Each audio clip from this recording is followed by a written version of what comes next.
The DNA has been involved very much working with the major parties where we can, but forwarding our own vision and always working towards just breaking past that old system of corruption and fraud that has just defined politics since independence and has disappointed everybody. I mean, just look at the poverty report that was just released. I mean, I remember in the 90s during the structural adjustment period, the same type of poverty reports were out. I mean, we've been doing this over and over and over again. Our best and brightest students who get first place globally in in A levels and all these international tests, CAPE, etc.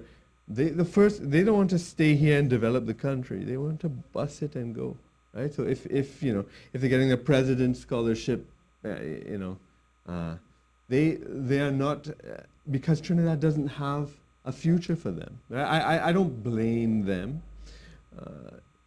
I would prefer if they stayed here and undertook the fight. But I understand if they don't, because we have made a mess of it, and the DNA has always had the vision that it's up to us to fix it.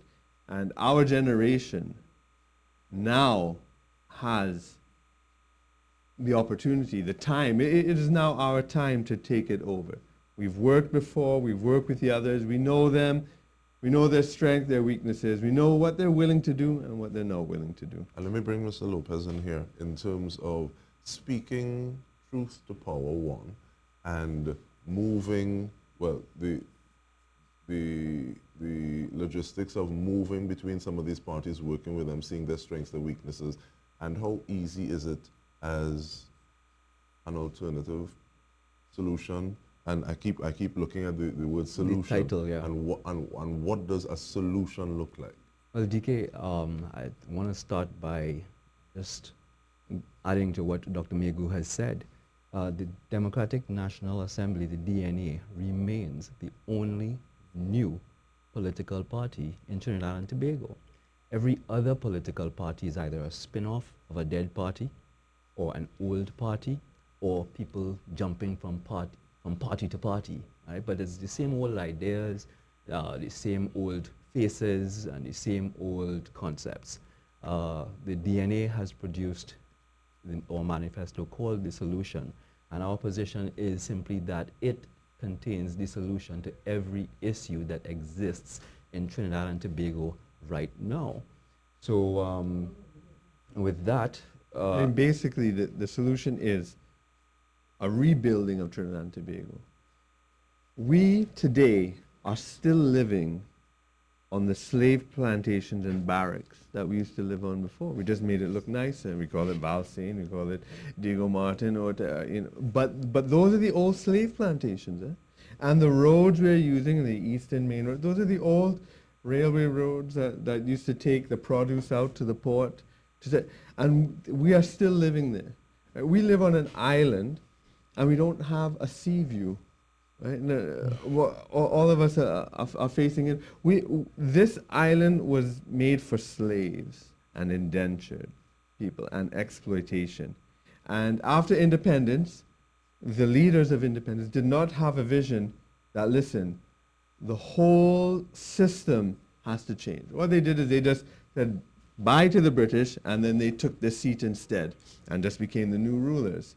Right? And that, what we are saying is that the whole island, the economy, the infrastructure needs to be redeveloped for free people, for free independent people ready to take their place on the world stage, not slaves and indentured ready to be exploited by the world, which is what we've remained since independence. And the solution is a detailed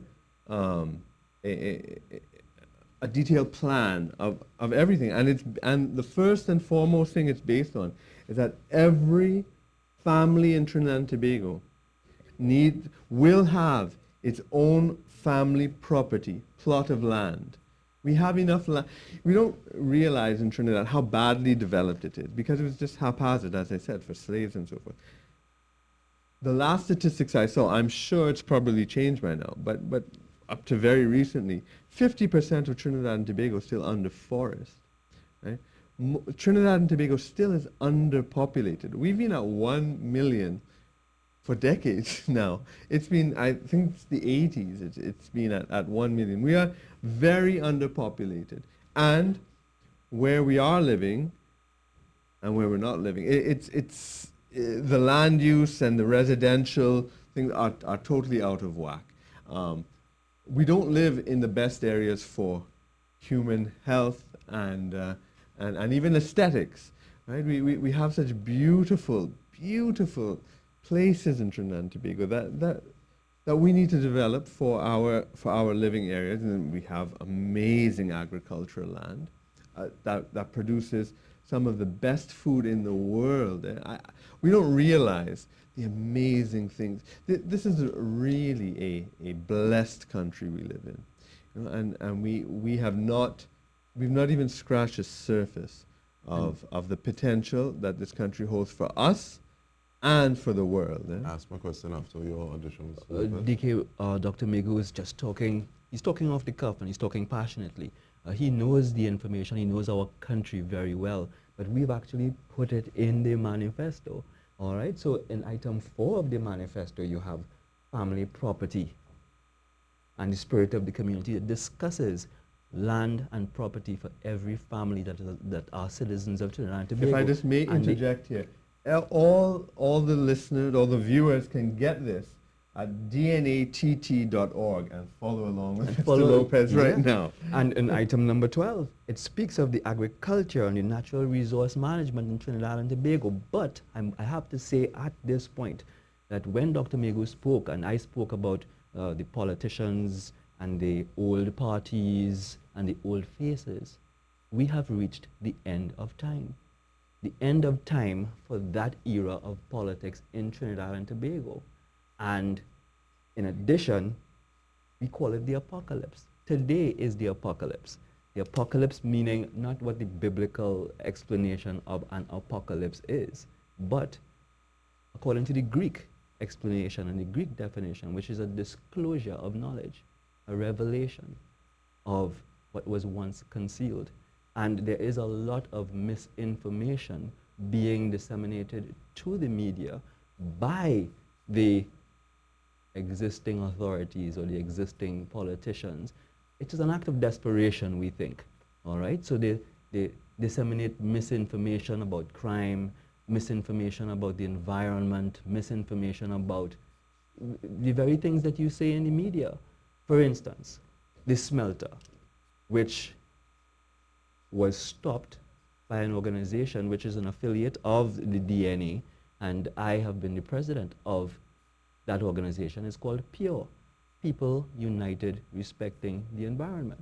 Yet the media prints and publishes that a Mr. Wayne Kublal Singh, who is a famous protester in Trinidad and Tobago, stopped the smelter. And until just recently, last month in the newspaper, they printed that Wayne Kublal Singh stopped the smelter, and they've printed it and published it. But it was a court case that stopped the smelter. The court case was brought by PURE, who paid the attorneys, who, when the state appealed it, we had to go to court to fight them. We won it. It's the largest, the largest settlement.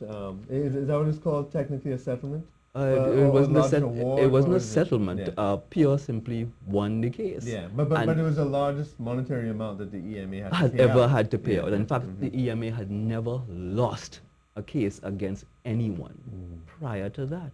PURE was the first person to do that, and the only way you can actually prevent something like that from happening, where a government has stepped beyond its bounds, or politicians have stepped beyond their authority. And committed fraud, which is what happened. And committed fraud, because the way that that smelter thing took place was that they put the cart before the horse. They granted the CEC, which is the Certificate of Environmental Clearance, before they did any of their due diligence. So how does DNA break the status quo and actually emerge in a manner so that it is on the hearts and minds and the lips and tongues of people, so that as opposed to just saying, okay, well, we are doing the work, Yeah. but people don't necessarily know about what is happening, is out there. Yeah, the mobilization part has. Yeah, I mean that is the next challenge we have to face, because let's say the first part was a bit of an awareness campaign, and I mean we've participated in a few elections, in also fighting these cases, working with the people, but now to mobilize on our own, is really the next stage and the next challenge.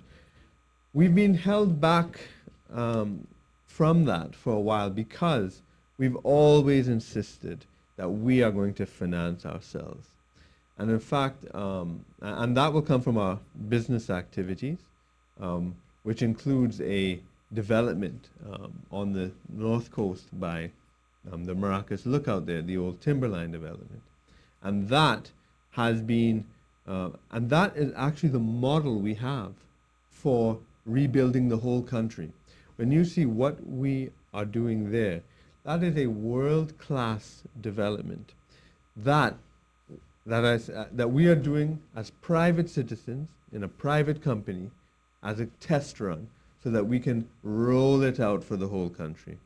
But the thing is that many of the most powerful interests in the country, whether it be in politics, in the legal profession, in the judiciary, the financial sector, they have been against it and have been fighting us tooth and nail in sometimes some very unethical and not only, and fighting on all those fronts, the financial front, the legal front, and even to the point of making death threats and physically attacking people. But we have fought them off on all fronts, and we're getting ready to go to market, actually.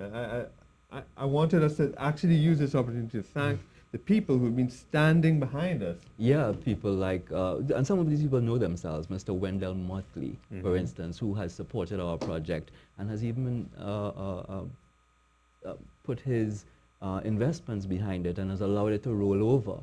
People like Mr. Khan, who knows himself, Dr. Smalls, who knows himself, and even on the crime front, because Dr. Meighoo mentioned that we have been attacked, we have been threatened, we have taken legal action against people, and those people, and we have been supported a great deal by one particular officer, police officer, and that's Mr. Wayne Dick, who is now a Deputy Commissioner of Crime in the Trinidad and Tobago Police Service. We want to thank people Michael like Lopez has been physically attacked.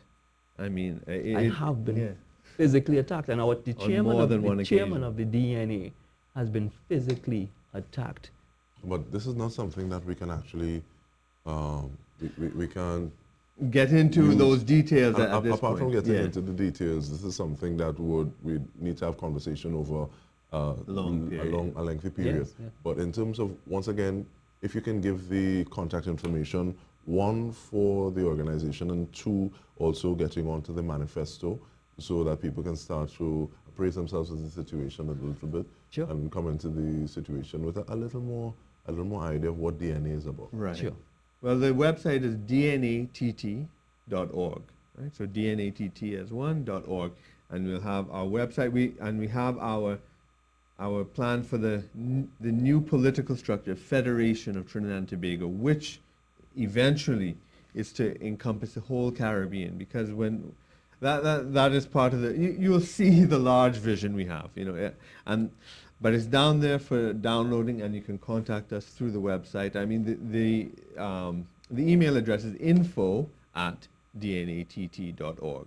So once you remember dnatt.org, you'll get on. You'll get on. Yeah.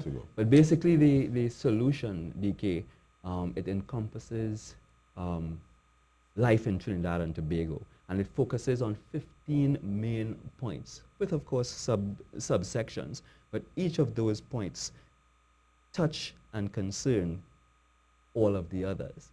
So it's not developed in isolation. For instance, you can't take one point and decide to develop that as other politicians have done. Yeah. So And if everything- many people talk about the kind of silo thinking that we need to get away That's right. from. Correct. About- It's integrating education, sports, family, economy, energy, And 50 minimum wage. Go ahead, Yeah, go ahead. yeah. Mhm. Tax reform. It has- Pension. yeah, everything. So for instance, this and has it's a been unified published vision. since 2006.